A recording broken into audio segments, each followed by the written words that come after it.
All right, everyone. The other day we had a little bit of a mystery. A channel called Scirocco Gaming, I believe it's called. Almost 500,000 subscribers, so fairly large presence in the gaming community. Got banned off of YouTube, actually. It's been reinstated now, which is good news. YouTube, by the way, making the right decision with that one. Got banned for posting footage from Red Dead Redemption 2, which, by the way, based on this and a bunch of other things I'm seeing, actually looks like a pretty good game. I'm thinking about getting that one. Open world. You can ride a horse around and, apparently you can hog tie people and leave them on the train tracks. You can do all sorts of crazy shit. It looks like my kind of game. I'm just hoping that you can build things. Someone can tell me, can you build a village there and put cowboys up there to defend against raiders and shit like that? That'd be a good game. I'd definitely play it if that's the case. I like to be able to build and customize what I'm interacting with. The more customizable the open world environment is, the more believable it tends to be, generally. That's why I like Fallout 4. I thought that the settlement system was the biggest addition to the franchise, really. And I hope that they expand massively on it for Fallout 5 when it eventually comes out.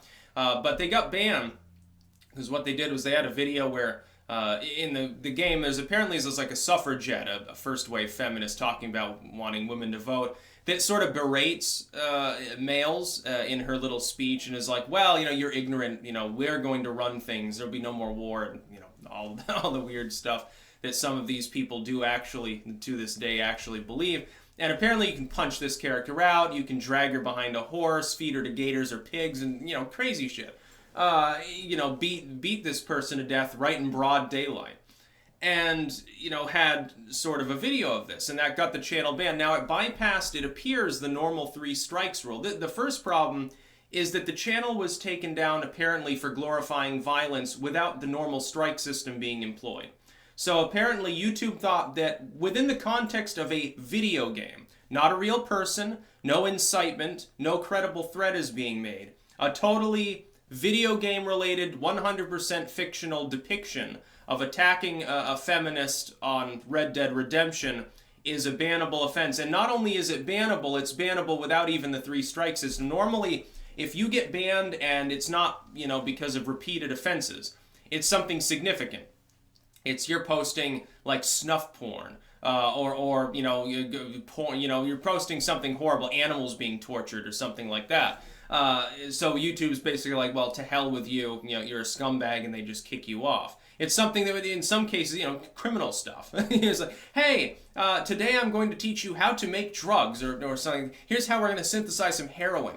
Yeah, you'll get kicked off of YouTube, hopefully. Meanwhile, there's all sorts of creepy content on YouTube that never gets a strike. I remember one of the biggest videos I saw when, back in the YouTube poop days was that one of the pig decomposing. It's like a time lapse and the maggots eat it away, and it's, quite gruesome. I used to watch stuff like that because, Bobby's first internet edgy stuff like that is what I gravitated towards. And YouTube poop I thought was funny back in the day when they used to make those. Can't really do it anymore because of copyright complaints, but, it was fun while it lasted, I guess. I don't know if the Legend of Zelda CGI stuff, if anyone wants to claim the copyright for that, but the channel got banned.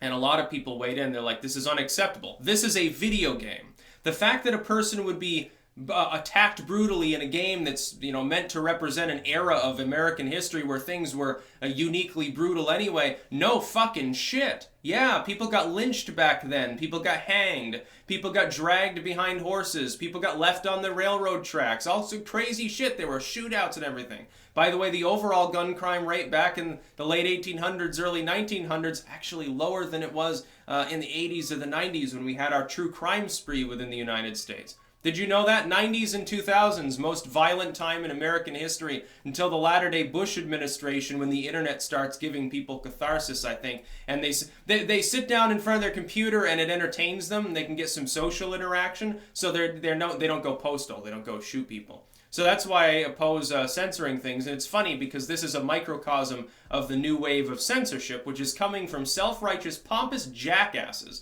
that are enabled to raid channels, especially gamers. They're enabled and emboldened by sites like YouTube and Twitter that have created increasingly opaque and malleable rule systems, increasingly reliant upon algorithms, which means that some self-righteous staffer can delete a channel, hide behind an algorithm. YouTube has plausible deniability. Now, YouTube has done that less than Twitter. Twitter's the worst. But increasingly we see these sites, they're taking an unaccountable approach and saying basically if there's enough uproar after a channel is mistreated by an algorithm or by a staffer, they say, whoops, it was accidental. We're sorry, here's your channel back. The problem is that in some of these cases, you've also seen aberrant strikes on people's content. This happened to me, like, what was it, 6 months ago. I had a strike on a video that was in which I was mocking the New York Times for actually making apparently bigoted comments about white people specifically. In that video, there is no hate speech. There is no call to violence. There is nothing that is remotely against YouTube's rules. It got a strike. I'm like, well, okay, hopefully they'll reinstate this quickly. So naturally, I had to contact YouTube on Twitter. I had to appeal it. And it took 3 days for this to be reinstated. During those 3 days, let's say there had been another 9/11, I wouldn't have been able to stream. I wouldn't have been able to go live because I had a strike on my account, even though YouTube eventually removed it, just like they've reinstated this other person, this gamer. YouTube and Twitter and these other sites are doubly suffering. Because it's not just the occasional glitch in the machine, so to speak. It's also the fact that because you have made it easier for people to do this, there are groups of people that for political motivation, for socio-political motivation, or for just the lulz, go around and raid content. Now, this was a problem on early wave YouTube.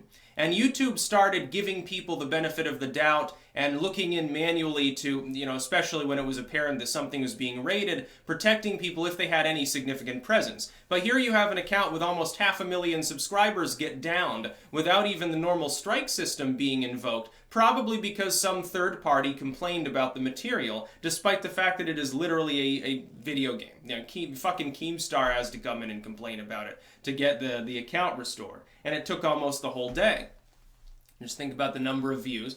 Someone has a living fucking doing gaming or live streaming, they do political analysis or whatever. You literally endanger their entire income in some of these cases. There are people who make extremely large amounts of their income on YouTube especially, but on making videos and content in general. By the way, all these people, you need to get a BitChute account.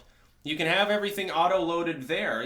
Basically, it'd be nice to have something competing with these sites, like Gab with Twitter, so that there is at least some impetus for accountability, some impetus for not abusing the user base. If you don't have any competitors, you rely solely on the benevolence of a bunch of faceless moderators. Well, those people have political views too. They have religious views too. Necessarily. And so they're going to go after people maybe that they don't like, and you certainly have raiding groups and groups like that. So I'm glad that the account was reinstated. This is another example. The YouTube community, and I would say the online community at large, needs to pull together, and we need to start pushing back. Because right now you've got a great deal of organization among the censorship lovers. Self-righteous, pompous jackasses that just don't want anyone to have a good time are already organized. They have their Discord servers, they have their little Twitter groups, they have their sock accounts and everything else. But we are infinitely more numerous than they are. We just stand together. When somebody gets abused, apparently, we simply notify everyone else that it has happened. We push back against it on YouTube, on Twitter, and everywhere else, and it solves the problem. Eventually, these sites will have no choice, if we do that, because the user base will be steeled against the censorship lovers, the jackbootlickers. Eventually they'll have no choice but to change and go back, hopefully, to the more transparent, less malleable, more clear-cut, and less abusive rule system they were using for a half a decade that worked so well. That style of rule system that groups like the SPLC hate worked. It fundamentally worked for everyone on these sites. They have drummed up a bunch of fear into people's minds about Russian propagandists and armies of Nazis as a prelude to trying to destroy the alt media, which competes with them, and alternative entertainment that competes with their business partners. That's all this is about. It's about them being a bunch of greedy bastards. That's about all. Peace out.